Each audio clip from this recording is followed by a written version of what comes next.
नमस्कार विद्यार्थी मित्रांनो, जर तुम्ही पुढे होणाऱ्या तलाठी भरतीसाठी तयारी करताय तर ध्येयाधिकारी स्पर्धा परीक्षा मंच तुमच्यासाठीच घेऊन आलेला आहे तलाठी भरतीसाठी मागील वर्षांच्या प्रश्नपत्रिकांची सिरीज, ज्यामध्ये आपण आज 11व्या प्रश्नपत्रिकेमधील मराठी व्याकरण, सामान्य ज्ञान आणि इंग्रजी व्याकरण या विषयांच्या प्रश्नांचा सराव करणार आहोत। तर मित्रांनो, ही 2023ची प्रश्नपत्रिका असेल ज्यामधील सर्व प्रश्न आपण घेतलेले आहेत। त्यामुळे जर PYQचा सराव करायचा आहे तर हा व्हिडिओ पूर्ण पहा आणि आवडल्यास व्हिडिओला लाईक करा। सुरुवात करूयात आजच्या प्रश्नांना। प्रश्न क्रमांक 1, गाशा गुंडाळणे वाक्यात उपयोग करा। आता या ठिकाणी पहा, गाशा गुंडाळणे म्हणजे काय, तर आपलं सर्व काही आवरून निघून जाणे। म्हणजेच या ठिकाणी आपलं उत्तर कसं असायला पाहिजे, गाशा गुंडाळला असं असायला पाहिजे होतं। म्हणजे आपलं उत्तर पर्याय 3, त्याने गाशा गुंडाळला हे वाक्य योग्य प्रकारे बनलेलं आहे, याचा योग्य वाक्यात उपयोग झालेला आहे। इतर ठिकाणी पहा, त्याने गाशा गुंडाळताना चूक केली, या ठिकाणी अशा प्रकारचं वाक्य नसतं होत। काय होतंय, गाशा गुंडाळणे म्हणजे आपला मुक्काम हलवणे किंवा एखाद्या ठिकाणावरून निघून जाणे। प्रश्न क्रमांक 2, अभ्यासाचे दप्तर जड या म्हणीचा अर्थ काय। मित्रांनो, या ठिकाणी पहा, अभ्यासाचे नाही, अभ्यासापेक्षा दप्तर जड अशी म्हण असते आणि त्याचा अर्थ काय असतो, तर जे मुख्य काम आहे त्या कामापेक्षा इतर त्रास जास्त होणे, म्हणजेच कामापेक्षा दगदगच फार। म्हणजेच काय, अभ्यासापेक्षा दप्तर जड, म्हणजे पर्याय 4 आपलं उत्तर आहे। प्रश्न क्रमांक 3, वाक्यातील एका शब्दाचा विरुद्धार्थी शब्द पर्यायात दिलेला आहे, त्याचा अचूक पर्याय ओळखा। भेटा जगातल्या सर्वात कफल्लक माणसाला। आता या ठिकाणी पहा, कफल्लक हा शब्द आहे, याचा अर्थ काय असतो, अतिशय गरीब किंवा ज्याच्याकडे काहीही शिल्लक नाही असा। त्याला विरुद्धार्थी काय असणार आहे, गरीबला विरुद्धार्थी असतो श्रीमंत, म्हणून पर्याय 4 श्रीमंत हा कफल्लकला विरुद्धार्थी आपण म्हणू शकतो। प्रश्न क्रमांक 4, आकाश पाताळ एक करणे या वाक्प्रचाराचा योग्य अर्थ द्या। आकाश पाताळ एक करणे म्हणजे काय, तर एखाद्या गोष्टीसाठी खूप जास्त प्रयत्न करणे किंवा एखाद्या गोष्टीसाठी संतापाने आरडाओरडा करणे, अर्थातच गोंधळ घालणे किंवा संतापाने थैमान घालणे। म्हणजे आपलं उत्तर या ठिकाणी काय पाहिजे, आकाश पाताळ एक करणे म्हणजेच संतापाने थैमान घालणे, पर्याय 1। किंवा काय असू शकतो याचा अर्थ, आरडाओरडा करणे किंवा गोंधळ करणे। प्रश्न क्रमांक 5, उचल्या या पुस्तकाचे लेखक कोण। या ठिकाणी पहा, उचल्या ही कादंबरी आहे लक्ष्मण गायकवाड यांची, म्हणजे आपलं उत्तर पर्याय 1 असणार आहे। तर या कादंबरीला 1988 साली साहित्य अकादमी पुरस्कारानं गौरवण्यात आलेलं आहे। पुढे पहा, प्रश्न क्रमांक 6, तुमचे उपकार मी कसे विसरेन वाक्य प्रकार ओळखा। आता या ठिकाणी वाक्याच्या शेवटी काय आलेलं आहे, प्रश्नचिन्ह आलेलं आहे, आणि ज्या वाक्याच्या शेवटी प्रश्नचिन्ह असेल ते वाक्य कोणतं, प्रश्नार्थक वाक्य, म्हणजे पर्याय 2। उद्गारवाचक चिन्ह आलं असतं तर त्या ठिकाणी काय झालं असतं, उद्गारार्थी वाक्य झालं असतं। प्रश्न क्रमांक 7, चातुर्मास या शब्दाचा समास ओळखा। या ठिकाणी पहा, चातुर्मास याच्यातील चातु म्हणजे काय, चातु म्हणजे 4 आणि मास म्हणजे महिने, म्हणजेच पूर्ण अर्थ काय होतो, 4 महिन्यांचा समूह। आणि आपण काय पाहिलेलं आहे, ज्या सामासिक शब्दातील पहिलं पद संख्या विशेषण असेल किंवा संख्या असेल आणि पूर्ण शब्द एखादा समूह दर्शवत असेल तर त्या ठिकाणी कोणता समास, द्विगु समास। आणि या ठिकाणी काय होतंय, चातुर्मासमधील पहिला शब्द काय आहे, एक संख्या आहे, एक संख्या विशेषण आहे आणि पूर्ण शब्द काय आहे, 4 महिन्यांचा समूह आहे, म्हणून या ठिकाणी काय झाला, द्विगु समास, म्हणजे पर्याय 4 हे आपलं योग्य उत्तर आहे। पुढे पहा, प्रश्न क्रमांक 8, कावळा या शब्दाचा समानार्थी नसलेला शब्द शोधा। समानार्थी नसलेला विचारलेला आहे, म्हणजे काय असणार आहे, 3 शब्द समानार्थी असतील आणि 1 विरुद्धार्थी असेल किंवा समानार्थी नसेल।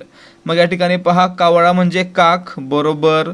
कावळा म्हणजे वायस आणि एकाक्ष, हे देखील बरोबर, म्हणजे 1, 2, 4 हे काय आहेत, कावळ्याला समानार्थी आहेत। परंतु शिरवी हा शब्द कावळासाठी समानार्थी होतो का, नाही होत, म्हणजे आपलं उत्तर पर्याय 3 शिरवी हा शब्द कावळाचा समानार्थी नाही. आता या ठिकाणी पहा आणखी एक समानार्थी शब्द आहे कावळ्यासाठी. कोणता? तर बळीपुष्ट. बळीपुष्ट लक्षात ठेवायचा. काक, वायस, एकाक्ष, कावळा आणि बळीपुष्ट. प्रश्न क्रमांक 9. मुलांना घरी जायला उशीर झाला कारण वाटेत गाडी बंद पडली होती. वाक्य प्रकार ओळखा.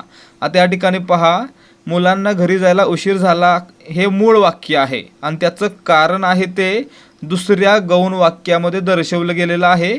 वाटेत गाडी बंद पडली. आणि आपण काय पाहिलं? एक प्रधान वाक्य आणि एक किंवा अधिक गौण वाक्य जेव्हा गौणत्वसूचक उभयान्वी अव्ययानं जोडली जातात तेव्हा त्या ठिकाणी मिश्र वाक्य असतं. आणि या ठिकाणी कारण हे कोणत्या प्रकारचं उभयान्वी अव्यय आहे? कारण हे कारणदर्शक उभयान्वी अव्यय आहे. आणि कारणदर्शक उभयान्वी अव्यय हा काय आहे? गौणत्वसूचक उभयान्वी अव्ययाचाच एक प्रकार आहे. म्हणून या ठिकाणी काय झालं? दोन वाक्य आहेत ती गौणत्वसूचक उभयान्वी अव्ययानं जोडली म्हणजेच मिश्र वाक्य झालं. पर्याय 3. जर दोन वाक्य प्रधानत्वसूचक उभयान्वी अव्ययानं जोडली तर कोणतं वाक्य बनेल? संयुक्त वाक्य बनेल. पुढे पहा प्रश्न क्रमांक 10. अळीमिळी गुपचिळी या म्हणीचा अर्थ सांगा. या ठिकाणी पहा अळीमिळी गुपचिळीचा अर्थ काय असतो? तर गुप्तपणे एखादं काम करणं म्हणजेच पर्याय 1. गुप्तपणे केलेले एखादे काम. प्रश्न क्रमांक 11. वेणी फणी या सामासिक शब्दात कोणता समास आहे? या ठिकाणी पहा वेणी आणि फणी दोन्ही पद समान महत्त्वाचे आहेत म्हणून द्वंद्व समास आहे. परंतु कोणत्या प्रकारचा द्वंद्व समास? तर वेणी फणी या शब्दातून कशाचा बोध होतो? तर वेणी, फणी आणि इतर साजशृंगार देखील या वेणी फणीमध्ये येतो. आता एखादी महिला म्हणते मी वेणी फणी करते म्हणजे काय? तर ती स्वतःचं आवरते, शृंगार करते. म्हणजे या ठिकाणी काय झालं? वेणी फणी या शब्दामध्ये साजशृंगार या शब्दाचा देखील समावेश झाला. आणि ज्या सामासिक शब्दातून दिलेल्या पदांव्यतिरिक्त त्याच जातीच्या आणखी पदांचा देखील समावेश केलेला असतो त्या ठिकाणी समाहार द्वंद्व समास असतो. म्हणून वेणीफणी काय आहे? समाहार द्वंद्व. वैकल्पिक कधी असतो?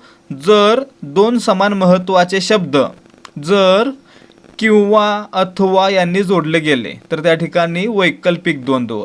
आणि व या उभयान्वी अव्ययानं जोडले तर इतरेतर द्वंद्व. पुढे पहा प्रश्न क्रमांक 12. पुढीलपैकी अचूक शब्द कोणता? या ठिकाणी पहा पुनर्वसन हा शब्द कसा लिहायचा? पर्याय 1 प्रमाणे. प ला उकार आहे आणि व वर रफार आहे म्हणजे आपलं उत्तर पर्याय 1.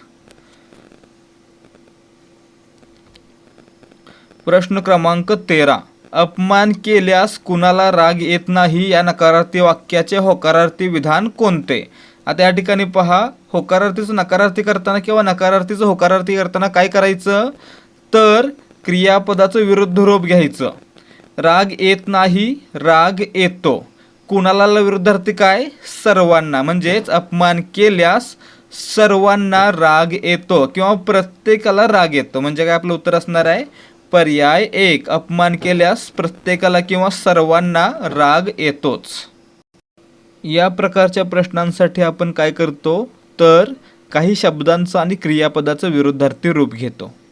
पुढे पाहूयात पुढचा प्रश्न. श्यामची आई या पुस्तकाचे लेखक कोण? मित्रांनो श्यामची आई हे पुस्तक कोणाचं आहे? साने गुरुजी यांचं. म्हणजे आपलं उत्तर पर्याय 4. यांचं पूर्ण नाव काय? तर पांडुरंग सदाशिव साने. त्यासोबतच आणखी प्रश्न कोणता येतो?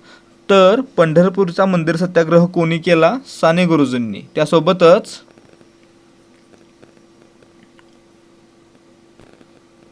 साने गुरुजींचं पूर्ण नाव काय? पांडुरंग सदाशिव साने. प्रश्न क्रमांक 15. पांढरे ढग या पुस्तकाचे लेखक कोण आहेत? या ठिकाणी पहा पांढरे ढग हे पुस्तक आहे विष्णू सखाराम खांडेकर म्हणजे वि. स. खांडेकर यांचं. म्हणजे आपलं उत्तर पर्याय 1. आणि मित्रांनो वि. स. खांडेकर कोण आहेत? मराठी भाषेतील ज्ञानपीठ पुरस्कार मिळवणारे पहिले व्यक्ती. ठीक आहे, पहिले लेखक. प्रश्न क्रमांक 16. शतपावली म्हणजे टिंबटिंब. या ठिकाणी पहा शतपावली म्हणजे काय? रात्री जेवण झाल्यानंतर थोडेसे चालणे. ठीक आहे, म्हणजे आपलं उत्तर काय असणार आहे?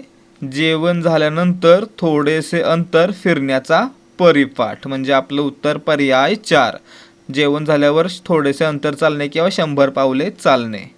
प्रश्न क्रमांक 17, मृत्युंजय म्हणजे काय? मित्रांनो, मृत्युंजय म्हणजे ज्यानं मृत्यूवर विजय मिळवलेला आहे असा. म्हणजे आपलं उत्तर काय? पर्याय 4, मृत्यूवर विजय मिळवणारा. तर मित्रांनो, मृत्युंजय नावाची कादंबरी आहे, त्याचे लेखक कोण आहेत? कमेंट करून सांगा. प्रश्न क्रमांक 18, नाकी 9 येणे या वाक्यप्रचाराचा योग्य उपयोगासाठी खालील पर्यायातून अचूक वाक्य निवडा. नाकी 9 येणे म्हणजे काय? नाकी 9 येणे म्हणजे एखाद्या गोष्टीमुळं हैराण होणे किंवा एखादी गोष्ट वारंवार करून हैराण होणे, बेजार होणे. आता या ठिकाणी पहा, परीक्षेत पहिला नंबर आलेला पाहून कोणाला त्रास होईल का? कोणी बेजार होईल का? नाही, म्हणजे पहिलं वाक्य उत्तर असू शकत नाही. दुसरं पहा, उशिरा आल्यावर नाकी नऊ येतात का? नाही, परंतु घरच्यांचा त्रास होत असेल तर नाकी नऊ येऊ शकतात. आवडता पदार्थ मिळाल्यावर होतो का नाकी नऊ येतात का? नाही, परंतु कर्जबाजारी झाल्याने संपतरावांच्या नाकी नऊ आले, म्हणजे संपतराव हैराण झाले, बेजार झाले. म्हणजे या ठिकाणी पर्याय 4 मध्ये नाकी नऊ आलेचा योग्य वापर झालेला आहे. प्रश्न क्रमांक 19, निरागस च्या विरुद्धार्थी शब्द. मित्रांनो, निरागस म्हणजे काय? तर भोळसर किंवा भोळा. त्याला विरुद्धार्थी काय असणार आहे? चतुर, म्हणजे पर्याय 1. प्रश्न क्रमांक 20, अनुज शब्दाचा अर्थ शोधा. आता या ठिकाणी पहा, अनु म्हणजे काय? अनु म्हणजे नंतर, आणि ज म्हणजे जन्मलेला, म्हणजेच नंतर जन्मलेला किंवा मागून जन्मलेला. अर्थातच काय? लहान भाऊ, धाकटा भाऊ. म्हणजे पर्याय 1, अनुज म्हणजे धाकटा भाऊ, मागून जन्मलेला. आणि मित्रांनो, अग्रज हा शब्द असतो. अग्रजचा अर्थ काय असतो? तर आधी जन्मलेला किंवा मोठा भाऊ. प्रश्न क्रमांक 21, वीज या शब्दाला समानार्थी शब्द निवडा. आता मित्रांनो, वीजला समानार्थी शब्द कोणता आला या ठिकाणी? चपला, म्हणजे आपलं उत्तर पर्याय 3. वीजला समानार्थी शब्द चपला.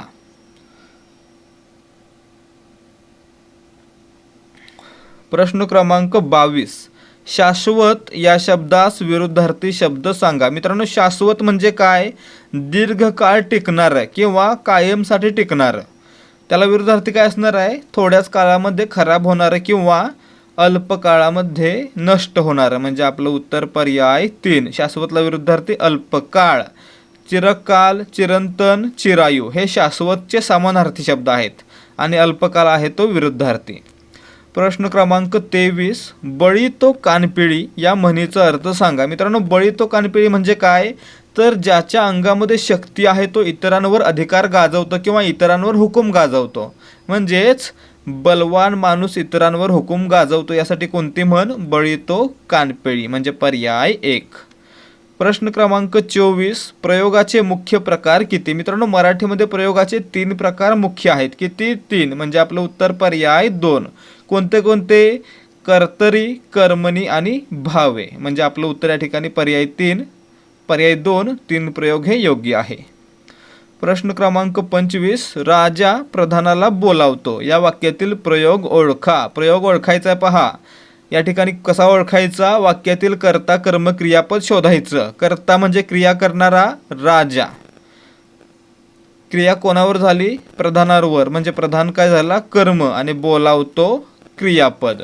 आता या ठिकाणी बोलावतो हे क्रियापद कर्त्याच्या लिंगवचनानुसार बदलतं की कर्माच्या लिंगवचनानुसार बदलतं हे आपल्याला पाहावं लागेल. राजा बोलावतो, राणी बोलावते. काय झालं? या ठिकाणी क्रियापदाचं रूप कर्त्याच्या लिंगवचनानुसार बदलतंय. राजा बोलावतो, राणी बोलावते. बोलावतोचं बोलावते होतं, म्हणजेच कर्त्यानुसार क्रियापदाचं रूप बदलतं, म्हणून या ठिकाणी कर्तरी प्रयोग असणार आहे, म्हणजेच पर्याय 3. प्रश्न क्रमांक 26, select the most appropriate verb to fill in the blank. रिकाम्या जागी योग्य वर्बचा म्हणजे क्रियापदाचा वापर करायचा आहे. Umesh dash dash making elaborate vacation plans. उमेशला वेकेशन सुट्टीचे प्लॅनिंग करायला आवडते. या ठिकाणी कोणता क्रियापद वापरणार आपण? आवडते, लाईक्स. ठीक आहे, त्याला आवडते म्हणजे काय? तर साध्या वर्तमान काळामध्ये, म्हणून काय होणार आहे? लाईक्स होणार आहे, म्हणजे पर्याय 3. Umesh likes making elaborate vacation plans. प्रश्न क्रमांक 27. Select the most appropriate option to fill in the blank. रिकाम्या जागी योग्य पर्याय वापरायचा आहे. They agreed that the goods would be replaced dash dash. आता त्यांच्यामध्ये संगनमत झालेलं होतं की सामान बदलून दिलं जाईल. आता या ठिकाणी बदलून दिलं जाईल कधी, तर लगेचच्या लगेच. आणि त्यासाठी कोणता शब्द येईल? इमिजिएटली. म्हणजे आपलं उत्तर पर्याय 4. इमिजिएट हे काय झालं? नाम झालं. आपल्याला काय वापरायचं आहे? क्रियाविशेषण म्हणजेच इमिजिएटली. प्रश्न क्रमांक 28.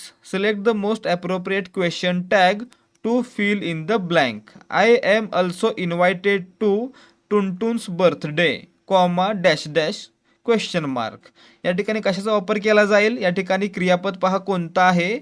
ॲम आहे. ॲम असेल तर काय करणार आपण? ॲम असेल तर आरंटचा वापर करणार. म्हणजे आपलं उत्तर या ठिकाणी काय? पर्याय 2 आरंट आहे. लक्षात ठेवायचं आहे, ॲम असेल तर आरंट आणि आरंट असेल तर ॲम. तसेच इज असेल तर इजंट, इजंट असेल तर इज. हॅज असेल तर हॅझंट, हॅझंट असेल तर हॅज. कॅन्ट असेल तर कॅन आणि कॅन असेल तर कॅन्ट. ठीक आहे. प्रश्न क्रमांक 29. Select the most appropriate article to fill in the blank. Dash dash Sahara is one of the greatest desert in the world. आता आर्टिकलचा वापर करायचा. आर्टिकल किती आहेत? 3. A and the. आता या ठिकाणी पहा, सहारा हे काय आहे? वाळवंटाचं नाव आहे. त्याचप्रकारे हिमालय पर्वताचं नाव आहे. पॅसिफिक महासागराचं नाव आहे. आणि मित्रांनो, ज्या ठिकाणी एखादी मोठी गोष्ट, धार्मिक गोष्ट, धार्मिक ग्रंथ किंवा पर्वत, डोंगर, महासागर यांचं नाव दिलेलं असतं, तेव्हा त्या नावा अगोदर आपण नेहमी काय वापरायचं? दी वापरायचं किंवा द वापरायचं. म्हणजे काय होईल या ठिकाणी? The Sahara is one of the greatest desert in the world. या ठिकाणी काय झालं? सहारा हे वाळवंटाचं नाव आहे म्हणून त्याच्या अगोदर आपण द चा वापर करणार. म्हणून पर्याय 3 आपलं उत्तर आहे. The Sahara is. प्रश्न क्रमांक 30. Select the most appropriate present tense verb form to fill in the blank. क्रियापदाचा वर्तमान काळातील रूप आपल्याला या ठिकाणी वापरायचं आहे. वाक्य काय आहे? Sanya dash dash sad. आता या ठिकाणी सीम हे क्रियापद आहे. हे कसं आहे? स्थितीदर्शक आहे. त्यामुळे ते चालू वर्तमान काळामध्ये किंवा वर्तमान काळामध्ये वापरलं जाणार नाहीये. परंतु त्याला वर्तमान काळामध्ये वापरायचं असेल तर काय केलं जाईल? त्याला यस हा प्रत्यय लागेल. म्हणजे काय होईल? सिम्स. Sanya seems sad. म्हणजेच पर्याय 2 सिम्स हा काय आहे? वर्तमान काळातील क्रियापदाचं रूप आहे. Will be सिमिंग. विल बी सिमिंग काय असणार आहे मित्रांनो? तर या ठिकाणी भविष्य काळ असणार आहे. तसेच इज सिमिंग हे देखील वर्तमान काळामध्ये वापरलं जात नाही. प्रश्न क्रमांक 31. Select the most appropriate question tag to fill in the blank. रिकाम्या जागी योग्य क्वेश्चन टॅग वापरायचा आहे. You don't teach French comma dash dash. आता या ठिकाणी पहा, डोंट आलंय. आपण काय पाहिलं? जर डू असेल तर काय करणार? डू असेल तर त्याचं डोंट करणार आणि डोंट असेल तर त्याचं डू करणार. म्हणजे काय होईल? डोंटचं डू आणि यू आहे असं. म्हणजे डू यू. पर्याय 2. डोंट आहे म्हणून डू यू आणि या ठिकाणी डू असतं तर डोंट यू झालं असतं. प्रश्न क्रमांक 32. Select the most appropriate meaning of the given idiom. खालील वाक्यप्रचाराचा योग्य अर्थ सांगायचा आहे. To be taken by surprise. आता या ठिकाणी पहा, to be taken by surprise म्हणजे काय? आश्चर्यचकित होणे, आश्चर्याचा धक्का बसणे. त्यासाठी समानार्थी शब्द कोणता येतो?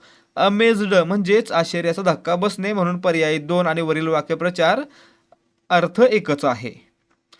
प्रश्न क्रमांक 33. Select the most appropriate article to fill in the blank. Article 3 a and the.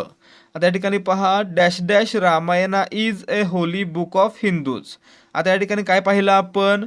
पर्वत, महासागर, वाळवंट तसेच एखादी मोठी किंवा महान धार्मिक गोष्ट यांच्या नावासमोर सर्वातीला कायम नेहमी काय वापरायचं? तर द वापरायचं. म्हणजे काय होईल? The Ramayana is a Holy book of Hindus. म्हणजे आपलं उत्तर पर्याय 4 द चा वापर केला जाईल. प्रश्न क्रमांक 34. Select the most appropriate meaning of the given idiom joined at the heap. आता या जॉईंड ॲट द हिप हे जर वाक्य घेतलं, हा जर वाक्यप्रचार घेतला आणि शब्दशः अर्थ काढला तर काय होईल? कमरेभोवती जोडले गेलेले किंवा चिकटलेले.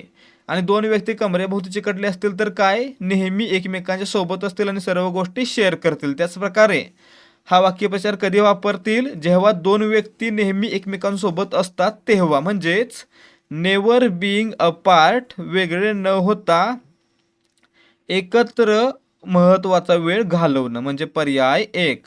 जॉईंट ॲट द हिप, एकत्र वेळ घालवणं किंवा वेगळे न होता एकत्र राहणं, एकत्र वेळ घालवणं. प्रश्न क्रमांक 35. Select the most appropriate antonym of the given word. Relieved. आता या ठिकाणी पहा, अँटोनिम म्हणजे विरुद्धार्थी आणि या ठिकाणी रिलीव्ड आहे. या ठिकाणी रिलीव्ड दोन शब्द पहा, RELEAV.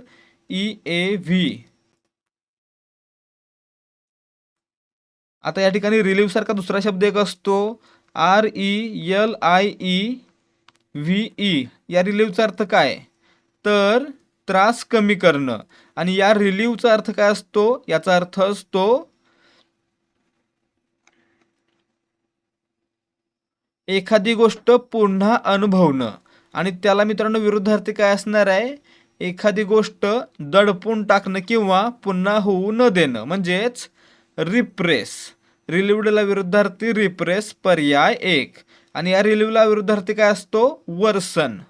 प्रश्न क्रमांक 36. Select the most appropriate antonym of the underlined word. आता अधोरेखित शब्दाचं काय करायचं? विरुद्धार्थी शब्द ओळखायचा आहे. एक्झुबरंट एनर्जी फिल्ड द एअर. एक्झुबरंट म्हणजे काय? तर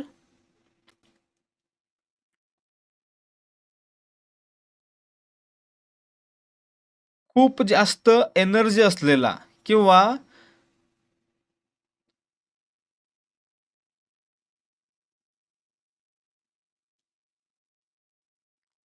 उत्साहाने भरलेला. त्याला विरुद्धार्थी काय असणार आहे? तर शांत किंवा अबोल. आणि त्यासाठी कोणता शब्द वापरतात? रिझर्व्ड. एक्झुबरंट म्हणजे उत्साही आणि रिझर्व म्हणजे शांत, म्हणजे पर्याय 4. उत्साहीला विरुद्धार्थी रिझर्व्ड. प्रश्न क्रमांक 37. Select the most appropriate punctuation mark to fill in the blank. Where did you put my keys. या ठिकाणी काय झालं? प्रश्न विचारला म्हणजे काय होईल? प्रश्नार्थी चिन्ह येईल, म्हणजे पर्याय 4. क्वेश्चन मार्क या ठिकाणी येणार आहे. प्रश्न क्रमांक 38. Select the most appropriate antonym of the given word. या ठिकाणी पहा, अँटोनिम म्हणजे विरुद्धार्थी शब्द आणि अंडरलाईन वर्ड कोणता आहे? कन्व्हेन्शनल. कन्व्हेन्शनल म्हणजे काय? तर पारंपरिक. त्याला विरुद्धार्थी काय असणार आहे? तर अपारंपरिक, म्हणजेच अनऑर्थोडॉक्स. कन्व्हेन्शनल म्हणजे पारंपरिक, पूर्वापार चालत आलेले, आणि अनऑर्थोडॉक्स अपारंपरिक, म्हणजे पर्याय 4. अनऑर्थोडॉक्स काय आहे? कन्व्हेन्शनलला विरुद्धार्थी शब्द. प्रश्न क्रमांक 39. Select the most appropriate set of prepositions to fill in the blank. The terrorist was killed. Was killed शेवटी पुढे काय असणार आहे? By. Was killed by a police officer. या ठिकाणी बुलेट आहे, गोळीने, म्हणजे विथ. काय होणार आहे? बाय आणि विथचा वापर होणार आहे. The terrorist was killed bye A police officer with A bullet, म्हणजे आपलं उत्तर पर्याय 4. बाय आणि विथचा वापर या ठिकाणी करावा लागतोय.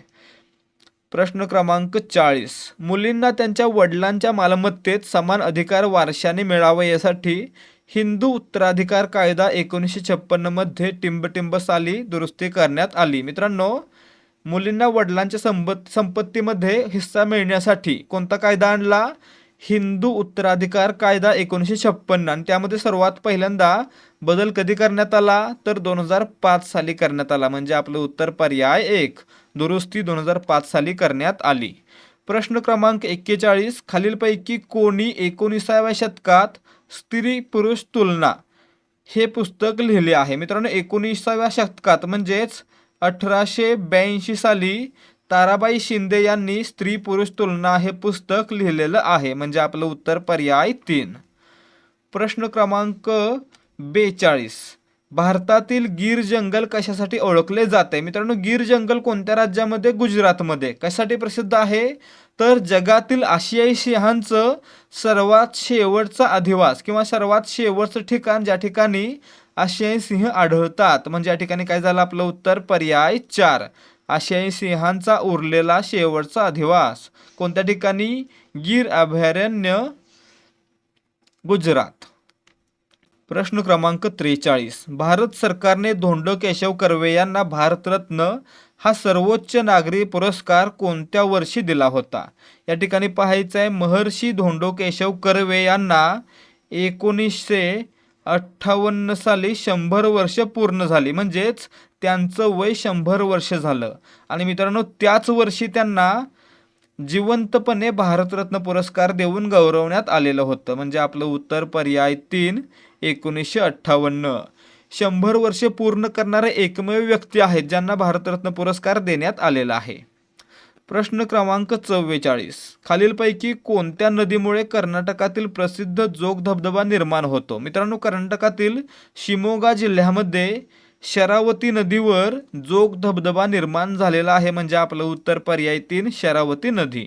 धबधब्याचं नाव जोग धबधबा. आणि मित्रांनो, राज्य कर्नाटक, जिल्हा शिमोगा. तर मित्रांनो, जोग धबधब्याला आणखी एक नाव आहे. जर तुम्हाला याचं उत्तर येत असेल, जोग धबधब्याचं दुसरं नाव माहीत असेल तर कमेंट करून सांगा. प्रश्न क्रमांक 45. खालीलपैकी कोणते भारतातील महानगरात असलेले पहिले रामसर पाणथळ क्षेत्र आहे? आता मित्रांनो, भारतातील पहिले रामसर पाणथळ क्षेत्र जे की महानगरामध्ये आहे ते कोणतं आहे? तर ठाणे खाडी. म्हणजे आपलं उत्तर पर्याय 2. ठाणे खाडी ही महानगर परिसरामध्ये आहे. त्यासोबतच पहा, महाराष्ट्रामध्ये फक्त 3 रामसर स्थळं आहेत, त्यापैकी ठाणे खाडी हे एक आहे. त्यासोबतच भारतामध्ये सध्या एकूण 98 रामसर स्थळं आहेत. यावरील जर प्रश्न तुम्हाला क्विज मार्फत सोडवायचे आहेत तर व्हिडिओमधील डिस्क्रिप्शनमध्ये दिलेल्या लिंकवरून आपलं टेलिग्राम चॅनल जॉईन करा. खाली आपण त्याबद्दल सूचना दिलेलीच आहे आणि नंबर देखील दिलेला आहे. प्रश्न क्रमांक 46. 2025 मध्ये आंतरराष्ट्रीय योग दिनाचा विषय काय होता? दरवर्षी आंतरराष्ट्रीय योग दिवस कधी साजरा करतात? तर 21 जूनला. आणि मित्रांनो, 2025ची थीम काय होती? एक पृथ्वी एक आरोग्यासाठी योग अशी थीम होती. म्हणजे आपलं उत्तर पर्याय 4. प्रश्न क्रमांक 47. भारतीय केंद्रीय दक्षता आयोगाचे मुख्य कार्यालय टिंबटिंब येथे आहे. या ठिकाणी पहा, भारतीय केंद्रीय दक्षता आयोग याचं मुख्य कार्यालय आहे ते नवी दिल्ली या ठिकाणी आहे. म्हणजे आपलं उत्तर पर्याय 2, नवी दिल्ली. त्यासोबतच पहा, याची स्थापना आहे ती 1964 साली करण्यात आलेली होती. प्रश्न क्रमांक 48. माहिती स्वातंत्र्य अधिनियम 2002 हा कोणत्या अधिनियमाद्वारे बदलला गेला? आता मित्रांनो, सुरुवातीला 2002 साली काय करण्यात आलं? तर माहिती स्वातंत्र्य अधिनियम 2002 आणण्यात आला आणि त्यानंतर पुढे त्याच्यामध्ये बदल करून माहिती अधिकार अधिनियम 2005 आणण्यात आला. म्हणजे काय झालं? 2002च्या कायद्याची जागा आहे ती 2005च्या माहिती अधिकार अधिनियमाने घेतली. म्हणजेच पर्याय 2 आपलं उत्तर आहे. प्रश्न क्रमांक 49. RTI अधिनियमाअंतर्गत अर्जाची भाषा अशी असू शकते. आता मित्रांनो, RTI म्हणजे भारताचा माहिती अधिकार अधिनियम यानुसार अर्ज आपण इंग्रजी भाषेमध्ये करू शकतो, हिंदी भाषेमध्ये करू शकतो किंवा भारतातील इतर कोणत्याही भाषेमध्ये करू शकतो. तर या ठिकाणी फक्त इंग्रजी किंवा हिंदी याची अट नाही. म्हणजे काय झालं आपलं उत्तर या ठिकाणी A, B आणि C या तिन्ही प्रकारे आपण माहितीसाठी अर्ज करू शकतो. म्हणजेच पर्याय 4, ABC. प्रश्न क्रमांक 50. खालील घटनांची कालक्रमानुसार मांडणी करा. या ठिकाणी पहा, चौथं अँग्लो म्हैसूर युद्ध, श्रीरंगपट्टणमचा तह, तिसरं अँग्लो म्हैसूर युद्ध आणि मंगळूरचा तह. या ठिकाणी पहा मित्रांनो, अँग्लो म्हैसूर युद्ध किती झाली? 4 झाली. त्यापैकी सर्वात पहिलं झालं, त्याचा शेवट आहे तो मद्रासच्या तहानं झाला. त्यानंतर दुसरं झालं, त्याचा शेवट 1784 साली मंगळूरच्या तहानं झाला. ठीक आहे, दुसऱ्याचा शेवट मंगळूरच्या तहानं. तिसरं युद्ध कधी झालं? तिसरं युद्ध झालं 1790 साली. त्याचा शेवट आहे तो श्रीरंगपट्टणमच्या तहानं झाला कधी? 1792 साली. आणि त्यानंतर पुन्हा 1799ला काय झालं? चौथं अँग्लो म्हैसूर युद्ध झालं आणि त्यामध्ये टिपू सुलतान मारला गेला आणि इंग्रजांचा निर्णायक विजय झाला. म्हणजे या ठिकाणी क्रम कसा झाला? पहिलं युद्ध मद्रासचा तह, त्यानंतर दुसरं युद्ध मंगळूरचा तह, त्यानंतर तिसरं युद्ध, त्यानंतर श्रीरंगपट्टणमचा तह, त्यानंतर चौथं युद्ध. म्हणजे काय असणार आहे? ड क ब अ. म्हणजे आपलं उत्तर असणार आहे पर्याय 4 ड क ब अ. लक्षात ठेवायचं आहे. प्रश्न क्रमांक 51. प्रकाश संश्लेषणादरम्यान प्रकाश ऊर्जेचे टिंबटिंबच्या स्वरूपात रासायनिक ऊर्जेमध्ये रूपांतरण होते. आता मित्रांनो, प्रकाश संश्लेषण क्रियेमध्ये प्रकाश ऊर्जेचं रूपांतर आहे ते ATP मध्ये होतं. कशामध्ये होतं? ATP मध्ये, म्हणजेच ॲडिनोसिन ट्रायफॉस्फेटमध्ये, म्हणजेच ऊर्जेच्या रेणूमध्ये रूपांतर होतं. म्हणजे आपलं उत्तर पर्याय 2. प्रकाश संश्लेषण क्रियेमध्ये ऊर्जा आहे ती ATPच्या स्वरूपात बनवली आणि साठवली जाते. प्रश्न क्रमांक 52. खालीलपैकी कोणता अनुच्छेद स्पष्टपणे नमूद करतो की भारत हा संघ राज्य नसून राज्यांचा संघ आहे? मित्रांनो, भारतीय राज्यघटनेचं कलम 1 काय सांगतं? तर India that is Bharat shall be a union of states. म्हणजेच भारत हा काय असेल? एक राज्यांचा संघ असेल. म्हणजे आपलं उत्तर पर्याय 2. भारताला संघराज्य म्हणता येत नाही. या ठिकाणी राज्य देखील तेवढीच पॉवरफुल आहेत. पुढे पहा प्रश्न क्रमांक 53. B.R. आंबेडकर हे कशाशी संबंधित होते? मित्रांनो, या ठिकाणी पहा B.R. आंबेडकर म्हणजेच भारतरत्न डॉक्टर बाबासाहेब आंबेडकर यांनी काय केलं होतं? 1927 साली बहिष्कृत भारत नावाचं वृत्तपत्र सुरू केलं होतं. हे एक पाक्षिक होतं. म्हणजे या ठिकाणी हे कशा संबंधित होते? बहिष्कृत भारतशी संबंधित होते. म्हणजे पर्याय 2 आपलं उत्तर आहे. तर विद्यार्थी मित्रांनो, हे होते आजचे प्रश्न. जर तुम्हाला आजच्या प्रश्नांची उत्तर आणि स्पष्टीकरण समजलं असेल तर या व्हिडिओला लाईक करा. त्यासोबतच याचसारखे आणखी प्रश्न पाहण्यासाठी आपल्या चॅनलला सबस्क्राईब करा. भेटूयात पुढच्या भागामध्ये. जय हिंद, जय भारत आणि जय महाराष्ट्र.